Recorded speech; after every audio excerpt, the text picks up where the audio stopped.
భద్రాద్రి కొత్తగూడెం జిల్లా అశ్వారావుపేటలో స్వాతంత్ర దినోత్సవ వేడుకలు ఘనంగా జరిగాయి. ఎమ్మెల్యే క్యాంపు కార్యాలయంలో జరిగిన ఈ వేడుకల్లో భాగంగా ప్రజలకు సంక్షేమ పథకాల ఫలాలు అందాయి. ఎమ్మెల్యే జారి ఆదినారాయణ ఈ కార్యక్రమానికి ముఖ్య అతిథిగా హాజరయ్యారు. అధికారులతో సమీక్ష నిర్వహించి లబ్ధిదారులకు స్మార్ట్ రేషన్ కార్డులను స్వయంగా పంపిణీ చేశారు. దివ్యాంగుల రవాణా సౌకర్యం కోసం ఎలక్ట్రిక్ బైకులను, నిరుపేద మహిళల స్వయం ఉపాధి కోసం కుట్టు మిషన్లను అందజేశారు.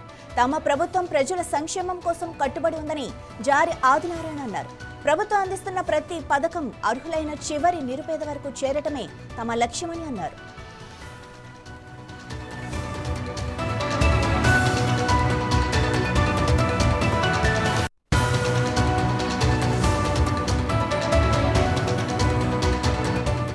ఈరోజు కూడా రాష్ట్ర ప్రభుత్వం ముఖ్యమంత్రి గారు స్మార్ట్ రేషన్ కార్డుల యొక్క పంపిణీ కార్యక్రమాన్ని ఇప్పుడు 2 గంటలకి ఆల్రెడీ లాంచింగ్ చేయడం జరిగింది.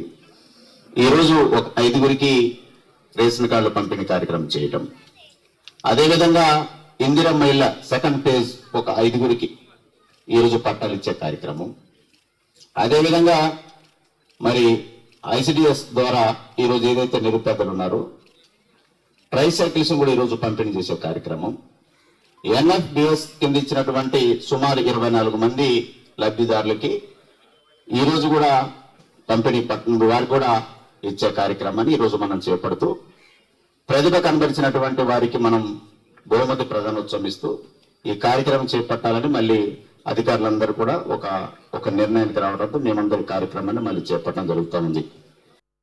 ఒక్కొక్క అధికారి అనేక అభివృద్ధి కార్యక్రమం గురించి వాళ్ళు చెప్తా ఉన్నప్పుడు నాకు చాలా ఆనందాన్ని ఇచ్చింది. ఎందుకంటే నియోజకవర్గంలో వారు ఈ 2.5 ఏళ్ల పాటు చేసినటువంటి అభివృద్ధి కార్యక్రమాలకి తలమానికంగా ప్రజాప్రతినిధి ఉన్నా లేకున్నా వారే తనదైన పాత్రను పోషిస్తూ అన్ని తానై ఈ 2.5 ఏళ్ల పాటు పనిచేసినటువంటి అధికారులకి నేను శిరస్సు వహించి దండం పెడుతూ, ఎందుకంటే ప్రజాప్రతినిధిగా సర్పంచ్ లేని సమయంలో కూడా ఎందరందరూ అధికారులందరూ కూడా గ్రామాల యొక్క అభివృద్ధిని కాన్సెన్స్తో పనిచేసినట్టు తీరు విధానం చాలా ఎన్నలేనిది కూడా. వారిని గుర్తించడమే భాగంలో కూడా ఈ యొక్క కార్యక్రమం. అదేవిధంగా ప్రజాప్రతినిధులుగా సర్పంచ్లో గెలిచిన తర్వాత మళ్ళీ సర్పంచులు, అధికారులు మీరిద్దరు సమన్వయంతో ఈరోజు గ్రామాలకు చాలా అద్భుతంగా రూపుదిద్దుకున్నాయి.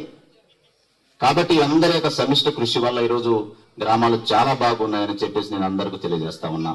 కూడా ఒక సన్మానోత్సవంతో పాటుగా అదేవిధంగా కింద స్థాయి నుండి అసిస్టెంట్ అండ్ క్యాడర్ వరకు కూడా సన్మానోత్సవ కార్యక్రమం చేపట్టాలనే ఒక నిర్ణయానికి రావడం, దానిలో భాగంగా ఈరోజు చాలా మంది అధికారులు కూడా అభివృద్ధి కార్యక్రమం చర్చించడం జరిగింది. ఒక పక్క రెవెన్యూ కానీ, ఎడ్యుకేషన్ కానీ, అదేవిధంగా ఒక్కొక్క పోలీస్ వ్యవస్థ కానీ, అదే అగ్రికల్చర్ కానీ, ఈ విధంగా అదేవిధంగా డాక్టర్స్ కానీ. వాస్తవానికి నేను మరి గతంలో చూసినప్పుడు కొన్ని అభివృద్ధి కార్యక్రమాలకు మనం వేటు దూరంలో ఉండేది. తెలంగాణ ప్రభుత్వం కాంగ్రెస్ చాలా పథకాలు అందిస్తుంది. అందులో ఈ కార్డు ఇవ్వడం మాకు చాలా ఆనందంగా ఉంది. మండలం రాజాపురం గ్రామం అండి. మాకు ఇంతకు ముందు కూడా రేషన్ కార్డు ఉంది. ఇప్పుడు కొత్తగా డిజిటల్ రేషన్ కార్డు రావడం చాలా ఆనందంగా ఉందండి. రాష్ట్ర ప్రభుత్వము ఈ పెద్ద రేషన్ కార్డు తీసేసి చిన్న రేషన్ కార్డు పెట్టడం వల్ల ఎక్కడ కూడా పాడవకుండా ఎక్కడ తీసుకోవడానికి అవకాశం ఉంటుంది. ఇలాంటి ఎన్నో చేయాలని మేము ఆశిస్తున్నాము. చాలా ధన్యవాదాలండి. ఫస్ట్ మేమే డిజిటల్ కార్డు అనుకోవడం చాలా ఆనందంగా ఉంది. నా పేరు మడి శిరోమణి అండి. మాది మారుమూల గ్రామంలోని పెంట్లం కంపగూడెం అనే విలేజ్ నుంచి వచ్చామండి. మాకు రేషన్ కార్డు అనేది ఇచ్చారు, కానీ కాస్త అప్పట్లో ఇబ్బంది ఉండేదండి. ఆ ఇబ్బందిని మన తెలంగాణ ప్రభుత్వం గమనించి స్మార్ట్ కార్డ్గా చేయడం అనేది, అందుట్లో ఎమ్మెల్యే గారి చేతుల మీదుగా అందుకోవడం అనేది చాలా ఆనందంగా ఉంటుంది. ఈ రోజు కూడా రాష్ట్ర ప్రభుత్వం ముఖ్యమంత్రి గారు స్మార్ట్ రేషన్